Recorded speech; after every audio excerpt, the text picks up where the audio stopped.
projet, c'est une fresque murale où on a tagué avec des bombes de peinture. Elle parle des injustices, des différences, du racisme. L'idée est née sous l'impulsion de notre CPE qui voulait travailler contre le harcèlement et pour l'égalité auprès des élèves et de créer un décor de fresque murale au foyer du lycée. Donc ça c'est la première étape où on a fait une recherche de composition et ensuite on les a invités à créer des compositions de couleurs. Je suis surtout intervenu au niveau technique pour rassurer aussi un petit peu les élèves par rapport à leurs craintes, en leur expliquant bien que même si on ratait, on pouvait repasser derrière et puis que j'étais là pour peut-être refaire des petites retouches, des choses comme ça. Mais en aucun cas j'ai voulu me substituer à la réalisation de leurs idées, c'est vraiment leur mur d'expression. Les messages de la fresque sont pluriels, on a beaucoup de messages contre le racisme, beaucoup de messages au sujet du consentement, du harcèlement, avec des représentations qui font des citations, des clins d'œil à l'histoire de l'art. Quand on regarde ça, quand on sait ça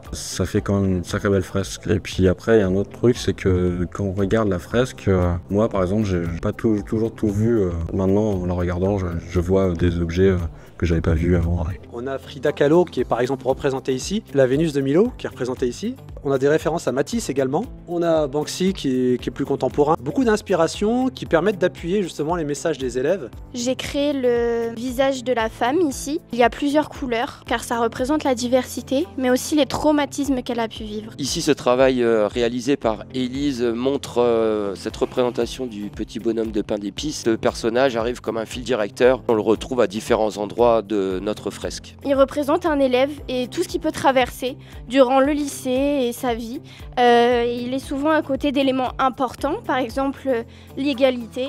Donc ce qu'une personne peut apprendre et aussi peut traverser. C'est important de parler du harcèlement scolaire parce que ça peut permettre justement aux élèves de se désinhiber par rapport à ce sujet, d'aborder la question plus facilement. Pour ceux qui ont du mal à l'exprimer oralement, ils peuvent l'exprimer artistiquement. C'est un sujet qui est important, je pense, pour qu'un jour ça n'existe plus. C'est un appel à projet par la région qui nous a permis d'avoir des subventions et de pouvoir profiter de la présence de notre artiste et d'avoir du matériel pour créer le décor que vous voyez derrière moi. Je trouve que c'est bien que la région Hauts-de-France ait aidé à subventionner ce projet parce que déjà ramener un artiste auprès des élèves, ça rapporte beaucoup de choses, que ce soit de la technique et aussi partager l'art parce que l'art ça se partage pour passer des messages etc.